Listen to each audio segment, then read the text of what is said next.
जय हिंद दोस्तों, Sandeep tricky math special YouTube channel में आप सभी का स्वागत है।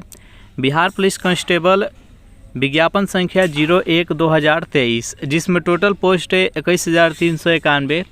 इस पोस्ट के लिए रिटन एग्ज़ाम 7 अगस्त 2024 से स्टार्ट है और इसका फर्स्ट शिफ्ट का जो एग्ज़ाम होने वाला है उसी पैटर्न पर आधारित 60 प्लस जीके जीएस का प्रश्न लेकर आए हैं। तो इस वीडियो को अंत तक देखिएगा, ऐसा ही प्रश्न आपके एग्जाम में भी देखने को मिलेगा। तो वीडियो स्टार्ट करते हैं, चलते हैं हम प्रश्न की तरफ।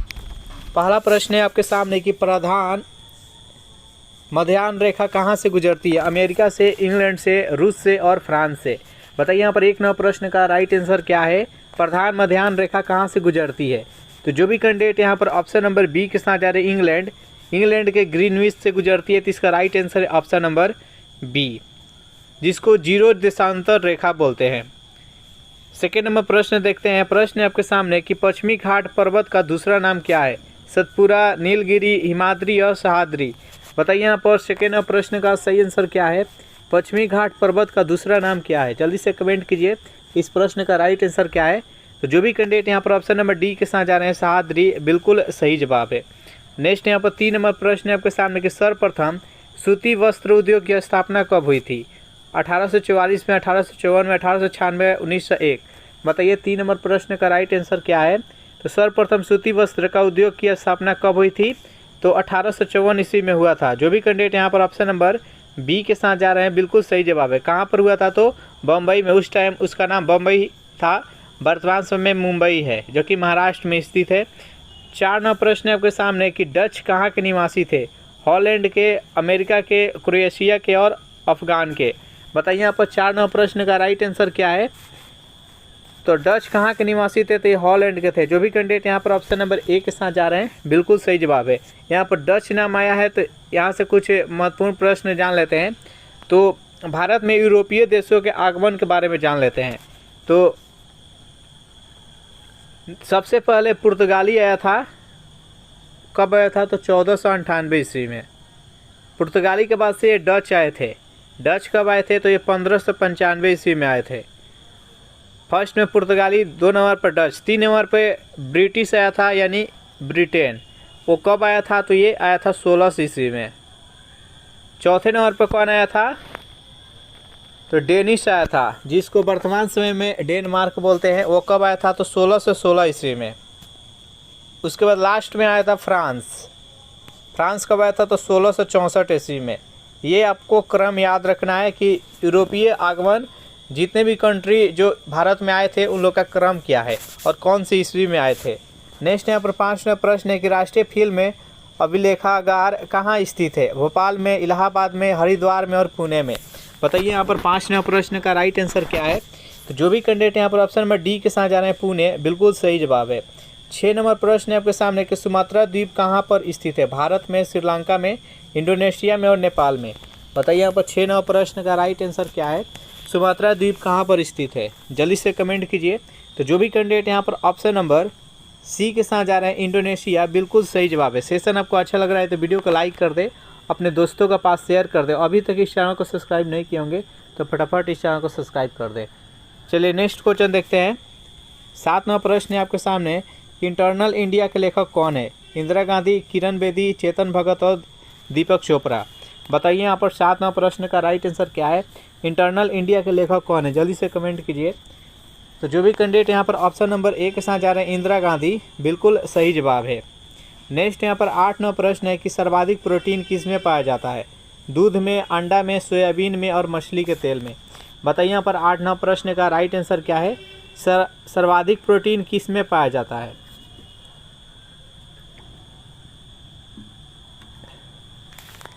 तो जो भी कैंडिडेट यहाँ पर ऑप्शन नंबर सी का चुनाव कर रहे हैं, सोयाबीन, बिल्कुल सही जवाब है।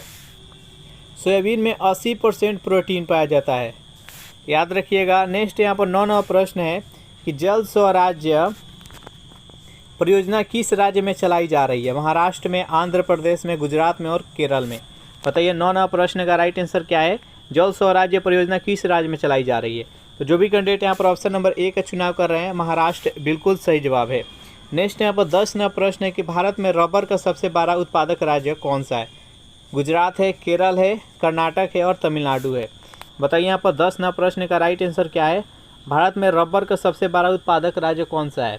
तो जो भी कैंडिडेट यहाँ पर ऑप्शन नंबर बी का चुनाव कर रहे हैं केरल, बिल्कुल सही जवाब है। अगर इस प्रैक्टिस सेट का आपको पीडीएफ चाहिए तो उसके लिए टेलीग्राम ग्रुप बना दिए, जिसका लिंक इसी वीडियो के नीचे डिस्क्रिप्शन में मिल जाएगा। वहाँ से ज्वाइन करके जितने भी प्रैक्टिस सेट कराया जाता है सभी का पीडीएफ डाउनलोड कर सकते हैं। नेक्स्ट यहाँ पर 11वां प्रश्न है आपके सामने कि संगमरमर कैसी चट्टान है। अग्नाया चट्टान, अवसादी चट्टान, रूपांतरित चट्टान और इनमें से कोई नहीं। बताइए यहाँ पर 11वां प्रश्न का सही आंसर क्या है। संगमरमर कैसी चट्टान है।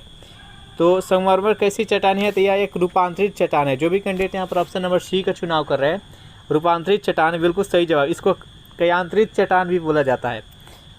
संगमरमर का रासायनिक सूत्र क्या होता है, तो CaCO3, याद रखिएगा। नेक्स्ट यहाँ पर 12वां प्रश्न है कि महारानी विक्टोरिया को भारत की सामग्री कब घोषित किया गया था। 1857 में, 1877 में, 1885, 1896। बताइए यहाँ पर 12वां प्रश्न का राइट आंसर क्या है। तो जो भी कैंडिडेट यहाँ पर ऑप्शन नंबर बी के साथ जा रहे हैं 1877 ईस्वी, बिल्कुल सही जवाब है। सेशन आप लोगों को कैसा लग रहा है जल्दी से कमेंट करके बताइए। 13वां प्रश्न है कि कितने वर्षों तक लगातार बाहर रहने पर नागरिकता खत्म हो जाती है। 5 वर्षों तक, 7 वर्ष, 9 वर्ष और 10 वर्ष। बताइए यहाँ पर 13वां प्रश्न का राइट आंसर क्या है।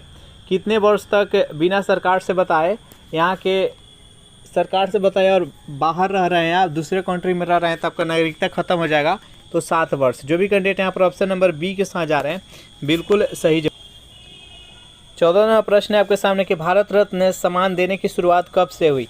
1947 से, 1950, 1954, 1957। बताइए यहाँ पर 14वां प्रश्न का सही आंसर कौन सा है। भारत रत्न सम्मान देने की शुरुआत कब से की गई। तो जो भी कैंडिडेट यहाँ पर ऑप्शन नंबर सी के साथ जा रहे हैं, 1954, बिल्कुल सही जवाब है। 1954 में 3 व्यक्ति को भारत रत्न दिया गया था। 3 व्यक्ति में प्रथम जो व्यक्ति थे वो सर्वपल्ली राधाकृष्णन थे, सेकेंड थे श्री राजगोपालाचारी थे और थर्ड थे सीवी रमन। ये तीनों व्यक्ति को 1954 ईस्वी में भारत रत्न दिया गया था। और एक प्रश्न उठता है कि वो प्रथम व्यक्ति कौन है जिनको मरणोपरांत भारत रत्न मिला था। तो सर्वप्रथम किसे मिला था मरणोपरांत, तो लाल बहादुर शास्त्री को मिला था। नेक्स्ट यहाँ पर 15वां प्रश्न है आपके सामने।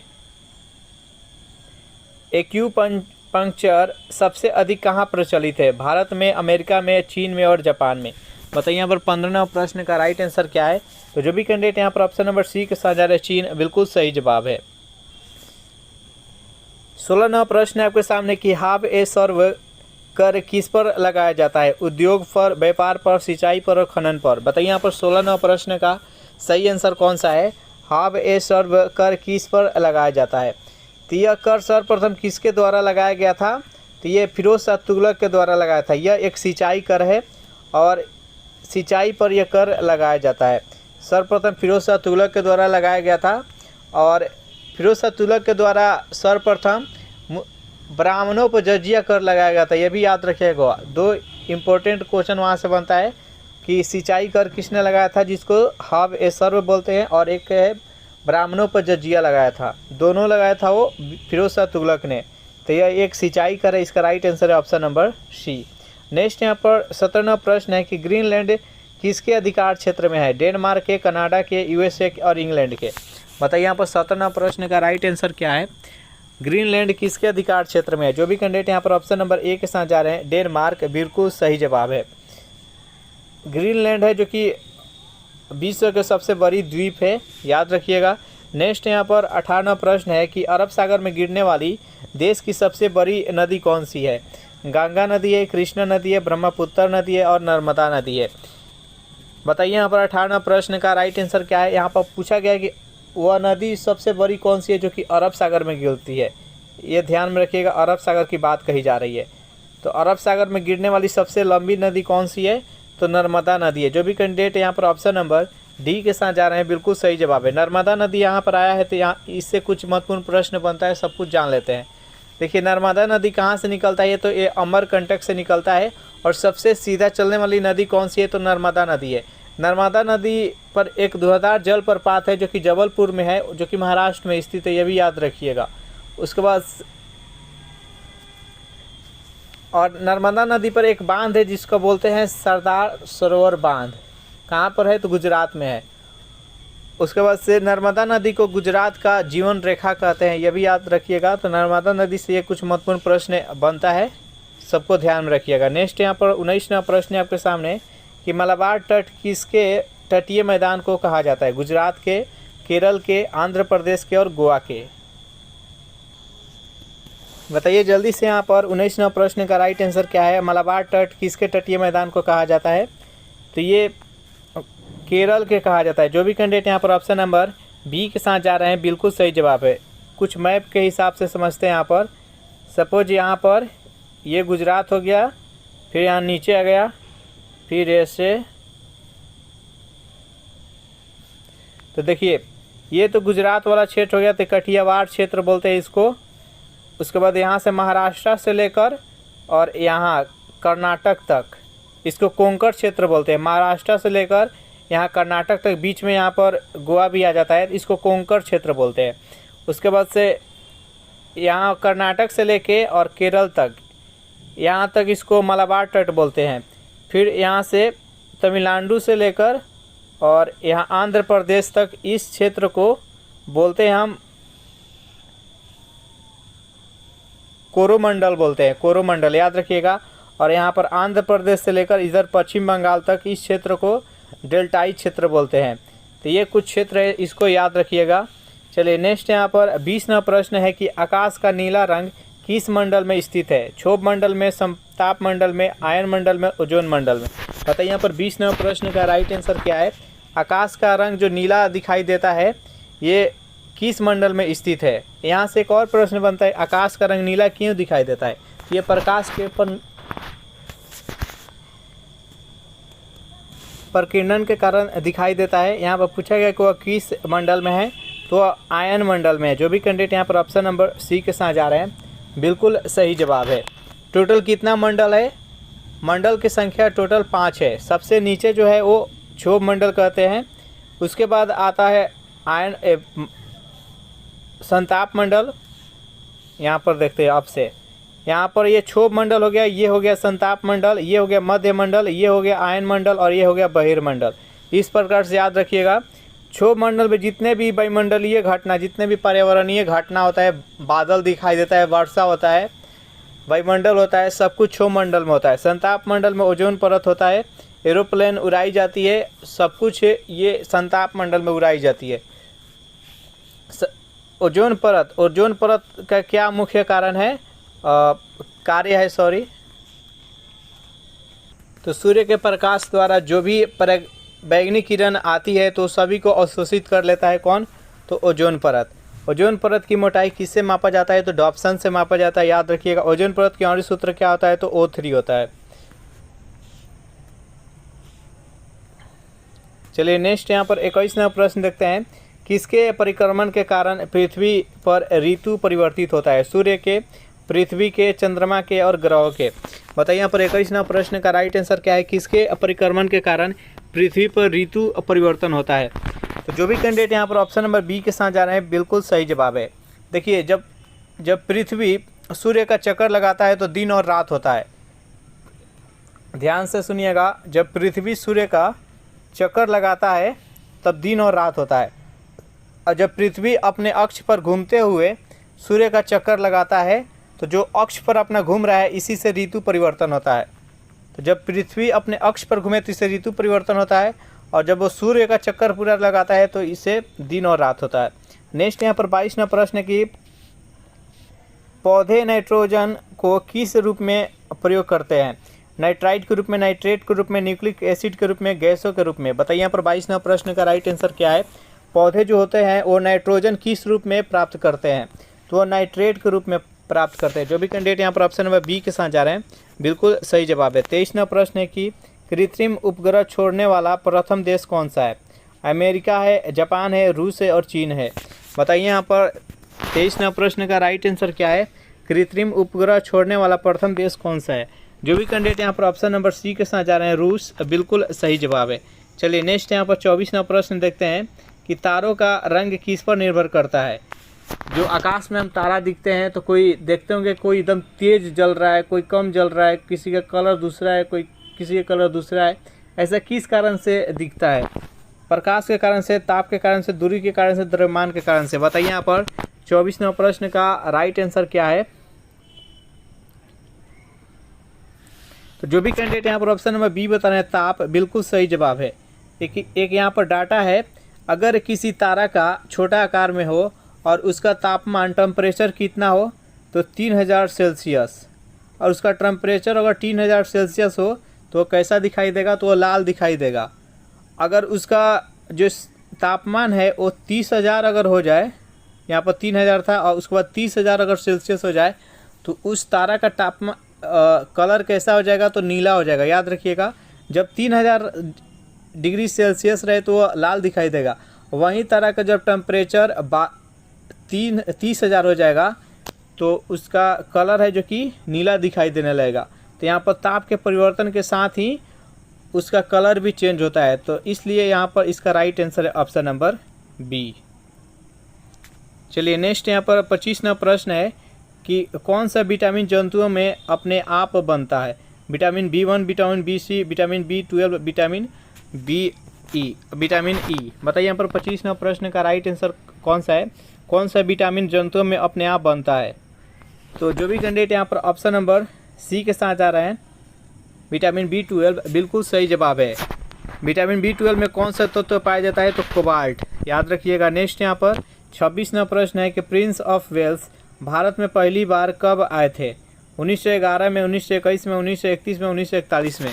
बताइए यहाँ पर 26वां प्रश्न का राइट आंसर क्या है? प्रिंस ऑफ वेल्स भारत में पहली बार कब आए थे? तो जब ये भारत में आए थे तो काला झंडा दिखाकर इनका बहुत ज़्यादा बहिष्कार और विरोध किया गया था। कब आए थे? तो 1921 ईस्वी में। जो भी कैंडिडेट यहाँ पर ऑप्शन नंबर बी के साथ जा रहे हैं, बिल्कुल सही जवाब है। नेक्स्ट यहाँ पर 27वां प्रश्न आपके सामने कि भारत का आर्थिक इतिहास पुस्तक किसने लिखा है? हेरोडोटस ने, अरस्तु ने, R.C. दत्त ने और प्लूटो ने। बताइए यहाँ पर 27वां प्रश्न का सही आंसर क्या है? तो भारत का आर्थिक इतिहास पुस्तक किसने लिखा है? तो R.C. दत्त ने। जो भी कैंडिडेट यहाँ पर ऑप्शन नंबर सी के साथ जा रहे हैं, बिल्कुल सही जवाब है। नेक्स्ट यहाँ पर 28वां प्रश्न है कि तीनकठिया व्यवस्था का संबंध किस आंदोलन से है? बेहद इंपॉर्टेंट प्रश्न है, जल्दी से बताइए यहाँ पर 28वां प्रश्न का राइट आंसर क्या है? तीनकठिया व्यवस्था का संबंध किस आंदोलन से? असहयोग आंदोलन, सविनय अवज्ञा आंदोलन, चंपारण आंदोलन और बंग भंग आंदोलन। बताइए यहाँ पर 28वां प्रश्न का राइट आंसर क्या है? तो तीनकठिया जो व्यवस्था है इसका संबंध है चंपारण सत्याग्रह आंदोलन। महात्मा गांधी जी के द्वारा भारत में पहला सत्याग्रह आंदोलन कौन से चलाया गया था? तो ये चंपारण सत्याग्रह आंदोलन 1917 ईस्वी में चलाया गया था। कहाँ पर चलाया गया था? तो ये बिहार के पश्चिम चंपारण, पूर्वी चंपारण, मोतिहारी ये सब लेते हुए वहाँ पर चलाया गया था। राजकुमार शुक्ल के कहने पर, बुलाने पर महात्मा गांधी जी यहाँ पर आए थे और अपना पहला सत्याग्रह आंदोलन 1917 में चलाए थे। असहयोग आंदोलन 1920 ईस्वी में शुरू हुआ था और उसी टाइम वो आए थे। कौन आए थे? तो यहाँ पर प्रिंस ऑफ वेल्स, उनका विरोध हुआ था। उसके बाद से जो चौरा चौरी कांड हुआ 1922 ईस्वी में, 5 फरवरी 1922 ईस्वी में चौरा चौरी कांड हुआ, तो उसके उपरांत इस असहयोग आंदोलन को महात्मा गांधी जी के द्वारा स्थगित कर दिया गया। उसके बाद यहाँ पर देखिए सविनय अवज्ञा आंदोलन। सविनय अवज्ञा आंदोलन कब शुरू हुआ था? तो 1930 ईस्वी में शुरू हुआ था, डांडी मार्च के साथ ही नमक के कर हटाओ आंदोलन के साथ। बंग भंग कब शुरू हुआ था? तो 1905 ईस्वी में। चलिए नेक्स्ट क्वेश्चन देखते हैं। 29वां प्रश्न है आपके सामने कि इंडियन अर्नेस्ट के लेखक कौन है? विष्णु शर्मा, राजेंद्र प्रसाद, डॉक्टर APJ अब्दुल कलाम और वैलेंटाइन सिरोल। बताइए यहाँ पर 29वां प्रश्न का राइट आंसर क्या है? तो जो भी कैंडिडेट यहाँ पर ऑप्शन नंबर डी के साथ जा रहे हैं, वैलेंटाइन सिरोल, बिल्कुल सही जवाब है। नेक्स्ट यहाँ पर 30वां प्रश्न है आपके सामने कि चौसा का युद्ध किस नदी के किनारे हुआ था? चंबल, रावी, कर्मनाशा और भागीरथी। बताइए यहाँ पर 30वां प्रश्न का राइट आंसर क्या है? चौसा का युद्ध किस नदी के किनारे हुआ था? तो ये चौसा किस जिला में है? तो बिहार के बक्सर जिला में है। चौसा का युद्ध किसके किसके बीच में हुआ था? तो ये 1539 ईस्वी में हुमायूं तथा शेर शाह सूरी के बीच में हुआ था, जिसमें कि शेर शाह सूरी का विजय हुआ था और हुमायूं का हार हुआ था। एक चौसा का युद्ध किस नदी किनारे हुआ था? तो कर्मनाशा। इसका right answer option number C. 31वां प्रश्न है कि समाचार पत्र किस सूची के अंतर्गत आता है? संघ सूची, राज्य सूची, समवर्ती सूची, इनमें से कोई नहीं। बताइए 31वां प्रश्न का राइट आंसर क्या है? समाचार पत्र किस सूची के अंतर्गत आता है? जो भी कैंडिडेट यहाँ पर ऑप्शन नंबर सी बता रहे हैं, समवर्ती सूची, बिल्कुल सही जवाब है। जो यहाँ पर सभी तीनों सूची है, संघ सूची, राज्य सूची, समवर्ती सूची, ये टोटल 12 अनुसूचियाँ हैं। उसमें किस अनुसूची में वर्णन किया गया है? तो ये 7वीं अनुसूचिया में वर्णन किया गया है। नेक्स्ट यहाँ पर 32वां प्रश्न है कि विश्व में मक्खन का सबसे बड़ा उत्पादक देश कौन सा है? भारत, चीन, रूस, अमेरिका। बताइए 32वां प्रश्न का राइट आंसर क्या है? विश्व में मक्खन का सबसे बड़ा उत्पादक देश कौन सा है? जो भी कैंडिडेट यहाँ पर ऑप्शन नंबर सी बता रहे हैं, रूस, बिल्कुल सही जवाब है। 33वां प्रश्न है कि हरियाणा में प्रवाहित होने वाली एकमात्र नदी कौन सी है? रावी नदी, व्यास नदी, सतलज नदी और घाघरा नदी। बताइए यहाँ पर 33वां प्रश्न का राइट आंसर क्या है? इनमें से कौन सी नदी है जो कि हरियाणा में एकमात्र प्रवाहित होती है? जो भी कैंडिडेट यहाँ पर ऑप्शन नंबर डी के साथ जा रहे हैं, घाघरा नदी, बिल्कुल सही जवाब है। सेशन आप लोगों को अच्छा लग रहा है तो वीडियो को लाइक अपने दोस्तों के पास जल्दी से शेयर कर दीजिए। नेक्स्ट यहाँ पर 34वां प्रश्न है कि त्योहारों का नगर किसे कहा जाता है? हरिद्वार को, काशी को, मनाली को और मदुरई को। बताइए यहाँ पर 34वां प्रश्न का राइट आंसर क्या है? त्योहारों का नगर किसे कहा जाता है? जल्दी से कमेंट कीजिए। तो जो भी कैंडिडेट यहाँ पर ऑप्शन नंबर डी का चुनाव कर रहे हैं, मदुरई को, बिल्कुल सही जवाब है। नेक्स्ट यहाँ पर 35वां प्रश्न है कि जीवन रक्षक धातु किसे कहा जाता है? यूरेनियम को, रेडियम को, प्लूटोनियम को और पारा को। बताइए यहाँ पर 35वां प्रश्न का राइट आंसर क्या है? जीवन रक्षक धातु किसे कहा जाता है? तो जो भी कैंडिडेट यहाँ पर ऑप्शन नंबर बी के साथ जा रहे हैं, रेडियम को, बिल्कुल सही जवाब है। नेक्स्ट यहाँ पर 36वां प्रश्न है, नेशनल पुलिस एकेडमी कहाँ स्थित है? भोपाल में, इलाहाबाद में, चेन्नई में, हैदराबाद में। बताइए यहाँ पर 36वां प्रश्न का राइट आंसर क्या है? नेशनल पुलिस एकेडमी कहाँ पर स्थित है? तो जो भी कैंडिडेट यहाँ पर ऑप्शन नंबर डी बता रहे हैं, हैदराबाद, बिल्कुल सही जवाब है। 37वां प्रश्न है कि देशों में नहरों द्वारा सबसे अधिक सिंचाई किस राज्य में होती है? केरल में, गुजरात में, उत्तर प्रदेश में और पश्चिम बंगाल में। बताइए यहाँ पर 37वां प्रश्न का राइट आंसर क्या है? देश में नहरों द्वारा सबसे अधिक सिंचाई किस राज्य में होती है? जो भी कैंडिडेट यहाँ पर ऑप्शन नंबर सी के साथ जा रहे हैं, उत्तर प्रदेश, बिल्कुल सही जवाब है। 38वां प्रश्न है कि शिमला समझौता पर कब हस्ताक्षर हुआ था? 1948 में, 1968 में, 1972 में, 1986 में। बताइए 38वां प्रश्न का राइट आंसर क्या है? शिमला समझौता पर कब हस्ताक्षर हुआ था? जो भी कैंडिडेट यहाँ पर ऑप्शन नंबर सी के साथ जा रहे हैं, 1972 ईस्वी, बिल्कुल सही जवाब है। नेक्स्ट यहाँ पर 39वां प्रश्न है कि संसार के सर्वाधिक बोली जाने वाली भाषा कौन है? हिंदी है, अंग्रेजी है, बंगला है और मंदारिन, जिसको चाइनीज यानी चीनी बोलते हैं। बताइए यहाँ पर 39वां प्रश्न का राइट आंसर क्या है? संसार में सबसे अधिक बोली जाने वाली भाषा कौन सी है? तो सबसे अधिक अंग्रेजी बोली जाती है। जो भी कैंडिडेट यहाँ पर ऑप्शन नंबर बी के साथ जा रहे हैं, बिल्कुल सही जवाब है। नेक्स्ट यहाँ पर 40वां प्रश्न है कि विश्व मानसिक स्वास्थ्य दिवस कब मनाया जाता है? 10 जुलाई को, 10 अगस्त को, 10 अक्टूबर, 10 दिसंबर। बताइए यहाँ पर 40वां प्रश्न का राइट आंसर क्या है? विश्व मानसिक स्वास्थ्य दिवस कब मनाया जाता है? जो भी कैंडिडेट यहाँ पर ऑप्शन नंबर सी के साथ जा रहे हैं, 10 अक्टूबर, बिल्कुल सही जवाब है। नेक्स्ट यहाँ पर 41वां प्रश्न है कि मुगल गार्डन कहाँ अवस्थित है? लाल किला में, राष्ट्रपति भवन में, लोटस टेम्पल में और इनमें से कोई नहीं। बताइए यहाँ पर 41वां प्रश्न का सही आंसर क्या है? मुगल गार्डन कहाँ पर अवस्थित है? तो जो भी कैंडिडेट यहाँ पर ऑप्शन नंबर बी के साथ राष्ट्रपति भवन, ये राष्ट्रपति भवन में स्थित है। आम नागरिकों के लिए इसको साल में 2 मंथ के लिए खोला जाता है, फरवरी और मार्च मंथ में। नेक्स्ट यहाँ पर 42वां प्रश्न है कि होम्योपैथी की खोज किसने की थी? हेंसन ने, हेनीमैन ने, वाल्डेयर ने और जॉन साल्क ने। बताइए यहाँ पर 42वां प्रश्न का राइट आंसर क्या है? होम्योपैथी का खोज किसने की था? हेनीमैन ने। जो भी कैंडिडेट यहाँ पर ऑप्शन नंबर बी के साथ जा रहे हैं, बिल्कुल सही जवाब है। तो इस प्रैक्टिस सेट में हम टोटल 42 प्रश्न देखे। सेशन आप लोगों को कैसा लगा जरूर कमेंट करके बताइएगा। वीडियो आपको अच्छा लगा हो तो वीडियो को लाइक कर दे, अपने दोस्तों के पास शेयर कर दे और अभी तक इस चैनल को सब्सक्राइब नहीं किए होंगे तो फटाफट चैनल को सब्सक्राइब कर ले। Thanks for watching this video. मिलते हैं नेक्स्ट वीडियो में।